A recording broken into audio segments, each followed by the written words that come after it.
नमस्कार, मैं हूं स्टीव बटानी। आप देखना शुरू कर चुके हैं वैभव क्रांति चैनल। हमारे साथ मौजूद हैं भारतीय जनता पार्टी के जिला उपाध्यक्ष राजीव कत्याल, एडवोकेट, पलवल विधानसभा क्षेत्र में सक्रिय है। लोकसभा चुनाव का बिगुल बज चुका है, तो आइए जानते हैं क्या तैयारी है भारतीय जनता पार्टी की। कत्याल साहब, बिगुल बज चुका है लोकसभा का। आपकी पार्टी ने सबसे पहले 10 के 10 टिकटों की घोषणा भी कर दी है। फरीदाबाद से एक बार फिर से कृष्णपाल गुर्जर मैदान में है, क्या रहेगा इस बार? बुटानी जी नमस्कार। मैं वैभव क्रांति के सभी दर्शकों को नमस्कार कहता हूं। और जहां तक बात आपने बोला कि हमारी पार्टी ने 10 के 10 प्रत्याशियों की घोषणा कर दी है, आपसे हमारी पहले भी बातचीत हुई। मैंने तो आपको पहले ही बता दिया था कि फरीदाबाद से, जैसा कि पहले से हमें लग भी रहा था, आभास भी था कि माननीय कृष्णपाल जी को ही टिकट मिलने की पूरी संभावना थी।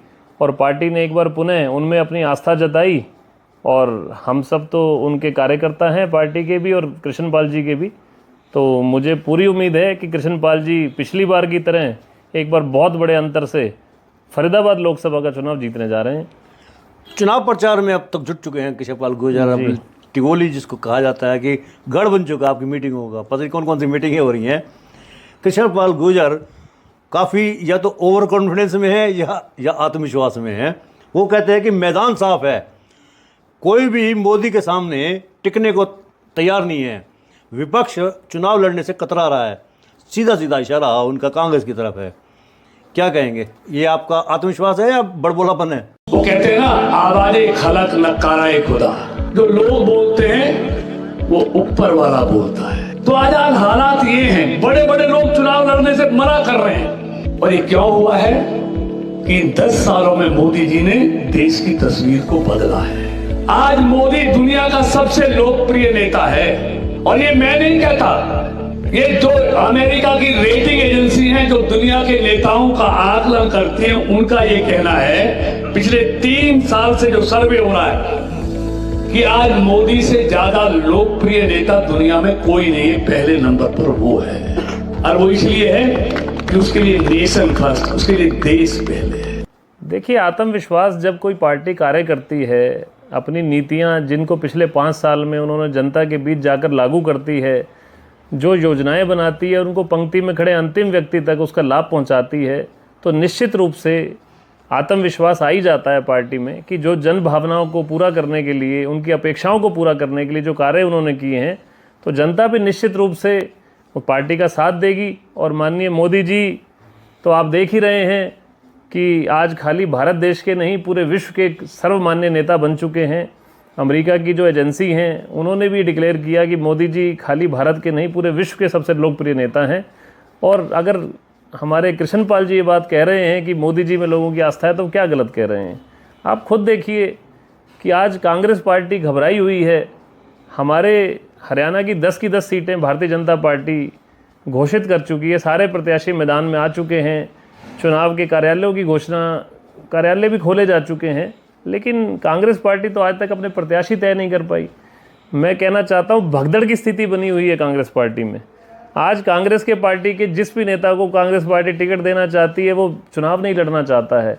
इसीलिए इस वजह से ही आज कांग्रेस पार्टी को प्रत्याशियों की लिस्ट घोषित करने में देरी हो रही है। क्योंकि कोई, सबको पता है मोदी जी के जादू के सामने, मोदी जी के प्रति जो जनता का प्यार है, और हरियाणा ने जिस प्रकार पिछली बार भी 10 की 10 सीटें मोदी जी की झोली में दी थी, इस बार भी 10 की 10 सीटें हरियाणा से माननीय मोदी जी के नेतृत्व में भारतीय जनता पार्टी जीतने जा रही है। इसीलिए कांग्रेस में बड़ी व्याकुलता है और कोई चुनाव नहीं लड़ना चाहता, इसीलिए उनसे लिस्ट भी घोषित नहीं हो पा रही है। हमने सवाल किया था, वो कहते हैं कांग्रेस वाले, तो क्या हुआ? छठे चरण में चुनाव है, 25 मई को हमारा मतदान होना है, इतनी जल्दी भी क्या है? कांग्रेसियों का तो ये भी कहना है कि हम 10 दिन फालतू लगाकर टिकट की घोषणा में इनको थोड़ा फूल के कुप्पा होने देना चाहते हैं। भारतीय जनता पार्टी के लोग 10 दिन और खुशी मना लें, क्योंकि जब उसके बाद चुनाव प्रचार शुरू होगा तो कृष्णपाल गुर्जर धराशायी हो जाएंगे। देखिए, मन में सोचने से, ख्याली पुलाव बनाने से कोई किसी को रोक नहीं सकता। जहाँ तक आप बात कह रहे हैं कि अभी चुनाव में देरी है, बिल्कुल चुनाव 25 मई को हरियाणा में होना है। अभी सीधे सीधे 1.25 माह का समय बचा हुआ है। लेकिन मुझे ऐसा लगता है कि अगर कोई चुनाव के प्रत्याशियों की घोषणा पहले हो जाती है, तो वो जनता के बीच जल्दी जा सकते हैं वो प्रत्याशी। जनता को अपनी नीतियों के बारे में, उनका क्या विजन है, वो किस प्रकार आने वाले 5 साल में जनता की सेवा करना चाह रहे हैं, क्या योजनाएं ज़मीनी स्तर पर लोगों के लिए लागू करने वाले हैं, तो जनता उनको अच्छे से परख सकती है। लेकिन मैं आपको फिर से वही बात कह रहा हूँ, कांग्रेस पार्टी के पास ऐसे प्रत्याशी ही नहीं है कि जो जनता को भा सकें, जनता के मन को जीत सकें, या उनके पास कोई योजनाएं हो या कोई नीति हो। इसीलिए कांग्रेस पार्टी आज तक घोषणा नहीं कर पा रही है। और जहाँ तक आप कह रहे हैं कि देखिए, वो कह रहे हैं अभी बहुत टाइम पड़ा है, ऐसा तो कहते कहते आप उनके संगठन का देखिए, हमारे फरीदाबाद का देखिए, इनके बाकी संगठन का, कांग्रेस पार्टी के देखिए, आज तक उनसे पिछले 5 साल में संगठन की घोषणा नहीं हो सकी। इनमें आपस में इतना जूतम पे जा रहा है, इस पार्टी में इतने धड़े बने हुए हैं, इतने गुट बने हुए हैं, तो जब वो संगठन की घोषणा नहीं कर पाए तो ये तो बिल्कुल ही, मैं कहना चाहता हूँ, कोई अप्रत्याशित नहीं है कि जो आज इनसे टिकटों की भी घोषणा नहीं हो पा रही है। तो ये इनकी अपनी कमजोरियां हैं जिसकी वजह से इनकी लिस्ट नहीं आ रही है। ऐसा कुछ नहीं है कि ये जो जान के या सोच समझ कर रिलेट कर रहे हैं। कांग्रेस पैनल में 2 नाम गए हुए हैं फरीदाबाद से जी, एक चौधरी महेंद्र प्रताप सिंह पूर्व मंत्री और पूर्व मंत्री करण सिंह दलाल, 2 नाम है। और 2 नामों में कभी किसी का नाम की घोषणा हो जाती है, कभी किसी के नाम की घोषणा हो जाती है, अथोराइज नहीं। वैसे ही अगर कांग्रेस की टिकट करण सिंह दलाल को मिलती है तो करण सिंह दलाल के समर्थकों का ये कहना है कि 6 लाख वोटों से जीतने वाले कैंडिडेट को इस बार 6 लाख वोटों से हारना भी पड़ सकता है, और पड़ेगा। देखिए, चौधरी महेंद्र प्रताप जी हमारे लिए बड़े सम्मानित हैं, और जहाँ तक बात आप उनकी दावेदारी की कर रहे हैं, तो उन्होंने तो खुद मीडिया के माध्यम से पहले बोला कि मैं तो राजनीति से संन्यास ले चुका हूँ, मैं तो, मेरी उम्र हो चुकी है, मैं तो चुनाव के लिए कोई प्रत्याशी नहीं हूँ। ऐसी मैंने भी मीडिया के माध्यम से कोई उनकी वीडियोस देखी थी। अब क्योंकि इनके पास कोई कैंडिडेट तो है नहीं, अब ले दे के किसी को बलि का बकरा बनाना है इन्होंने, कांग्रेस पार्टी ने। अगर ये चीज़ नहीं दिखाएंगे कि 2 या 3 हमारे पैनल पे नाम हैं, तो लोगों को इनकी जो सारी कलई है, जो पोल है, वो खुल के सामने आ जाएगी। इसीलिए झूठे रूप से नाम देते रहते हैं। जिस प्रत्याशी की वो बात कर रहे हैं, चौधरी महेंद्र प्रताप जी, उन्होंने खुद मना कर दिया था कि मैं चुनाव लड़ने में इच्छुक नहीं हूँ। और वैसे ये इनकी कांग्रेस का अपना अंदरूनी मामला है, किसको टिकट देना चाहते हैं। लेकिन मैं तो आपके चैनल के माध्यम से कहना चाहता हूँ, कांग्रेस पार्टी किसी को भी टिकट दे दे, यहाँ चुनाव कहीं दिखने में भी चुनाव नहीं दिखेगा आपको फरीदाबाद में, तो कम से कम।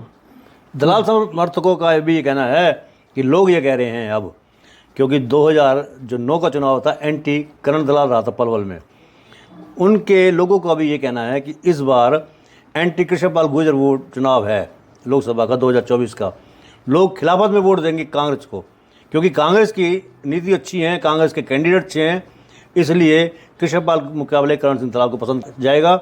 ये कहना है दलाल समर्थकों का। और दूसरी बात, उनका ये भी कहना है, एक चर्चा चल पड़ी है, मोदी तुमसे बैर नहीं, कृष्णपाल तेरी खैर नहीं, ये भी चर्चा चल पड़ी है। देखिए, ख्याली पुलाव हैं। समर्थक तो वो होते हैं जो कि अच्छी नीतियां हों, जिसके बारे में बखान करें कि ये अच्छी नीतियां किसी नेता की थी। लेकिन हमारे पलवल में जो नीतियां रही हैं कांग्रेस के नेताओं की, जिसकी ये समर्थक, या मैं क्या बोलूं उनके बारे में, क्या शब्द यूज़ करूं, मुझे चैनल के माध्यम से ऐसे शब्द भी यूज़ नहीं करना चाहिए।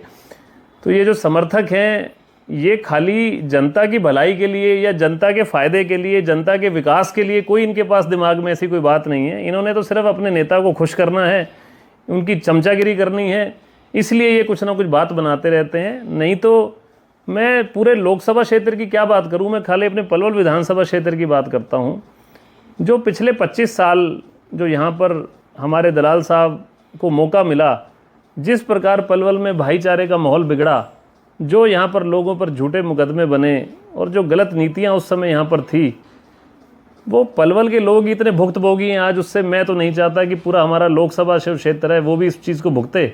जो भाईचारे का माहौल आज पूरे फरीदाबाद में बना हुआ है, वो बना रहना चाहिए। इसीलिए मैं तो जनता से अपील करता हूँ कि किन्हीं गलत लोगों की, जो ऐसे लोग जो खाली अपनी स्वार्थवश, अपनी स्वार्थ पूर्ति की इच्छा के लिए किसी के बखान कर रहे हों, उनकी बातों में ना आकर पहले वास्तविकता को जानें, पूरा देखें, समझें, परखें कि कौन सी पार्टी ऐसी है जो देश का भला कर सकती है, देश का विकास कर सकती है। आज जो विकास का पहिया इतने तेज़ गति से दौड़ रहा है, भारत विकसित देश बनने की तरफ माननीय मोदी जी ने नारा भी दिया हुआ और विकसित संकल्प यात्राएं भी चल रही हैं। तो जो हमारा भारत विकास की ओर बढ़ रहा है, उसमें जो अपना यज्ञ चल रहा है, उसमें अपनी आहुति दें। मोदी जी का जो सपना है अपने भारत को विश्वगुरु बनाने का, उस तरफ ध्यान दें, ना कि जो समर्थक झूठी अपनी अनर्गल अफवाहें फैलाकर जो बात कर रहे हैं उस पर ध्यान दें। तो मैं तो ये कहना चाहता हूँ कि झूठी अफवाहें कर रहे हैं कि यहाँ पर फलाना को उसको टिकट मिली, किसी को टिकट मिल जाए, कोई मुकाबला नहीं है। लोगों की मोदी जी में आस्था है और मैं आपको बताने वाला हूँ प्रचंड बहुमत से जीत फरीदाबाद लोकसभा क्षेत्र से भारतीय जनता पार्टी के कैंडिडेट की होने जा रही है। प्रचंड बहुमत में आड़े आ रही है एक ऑडियो जी, कृष्णपाल गुर्जर की ऑडियो वायरल हो रही है, जिसमें एक जाति विशेष के बारे में कुछ कह रहे हैं। करण सिंह दलाल ने भी ये कहा है कि भगवान श्री राम के नाम का अगर कसम भी खा लें, सौगंध भी खा लें, तो मान लेंगे कि ये कृष्णपाल गुर्जर की आवाज़ नहीं है। देखिए, जहाँ तक आप किसी ऑडियो की बात कर रहे हैं, आजकल तो आर्टिफिशियल इंटेलिजेंस से बहुत सारी चीज़ें हो जाती हैं। इस बारे में मैं या कोई और बोलने के लिए उपयुक्त व्यक्ति नहीं है। हालांकि मैं जिस प्रकार कृष्णपाल जी को जानता हूँ ऐसी बातें नहीं करते, वो जातिवादी में कोई विश्वास नहीं करते। जहाँ तक अग्रवाल समुदाय है, अग्रवाल समुदाय का तो उनको विशेष प्यार मिला है। आप देखेंगे, अगर कल उन्होंने एक प्रेस कॉन्फ्रेंस परसों धर्मवीर भड़ाना जी जो आम आदमी पार्टी के प्रत्याशी भी रहे, वहाँ पर जब उनसे पूछा गया तो उन्होंने प्रेस कॉन्फ्रेंस के माध्यम से भी बताया कि अग्रवाल समुदाय से तो उनको हमेशा प्यार मिलता रहा है और उन्होंने इस बात का खंडन भी किया। तो इसलिए जब वो अपने मुंह से इस बात का खंडन कर रहे हैं तो कोई और क्या बोले, अपना राजनीतिक फ़ायदा लेने के लिए कुछ गलत लोग इसका फ़ायदा लेने के लिए झूठी अनर्गल अफवाहें फैला रहे हैं। तो मैं कहना चाहता हूं, जनता को पिछले 5 साल का उनका कार्यकाल देखें। अगर जनता को यह महसूस होता है कि उन्होंने किसी से भेदभाव किया तो उस बात पर जाएं। ये जो राजनीति में ये स्वार्थ पूर्ति के लिए ऐसी चीज़ें चला करती हैं, इन पर ध्यान ना दें। नीचे जो आप देख रहे हैं YouTube channel, Facebook page, Instagram और ट्विटर हैंडल, इसको आप लाइक फॉलो अवश्य करें। कमेंट बॉक्स में जाकर एक प्रतिक्रिया दें और हो सके तो इस लिंक को ज़्यादा से ज़्यादा शेयर भी कर दीजिए। वोकल फॉर लोकल के लिए हमें आपका इतना सा सहयोग जरूरी है। याद रखिएगा, मेन स्ट्रीम मीडिया के मुकाबले में लोकल चैनल ही आप सबके हितकर है। जितने भी लोकल नेता हैं, सामाजिक संस्थाएं हैं, धार्मिक संस्थाएं हैं या फिर राजनीतिक दल हैं, लोकल ही उनके फ़ायदेमंद है। तो देर मत कीजिएगा, इस लिंक को ज़्यादा से ज़्यादा शेयर भी कर दीजिएगा। धन्यवाद। जय हिंद, जय भारत।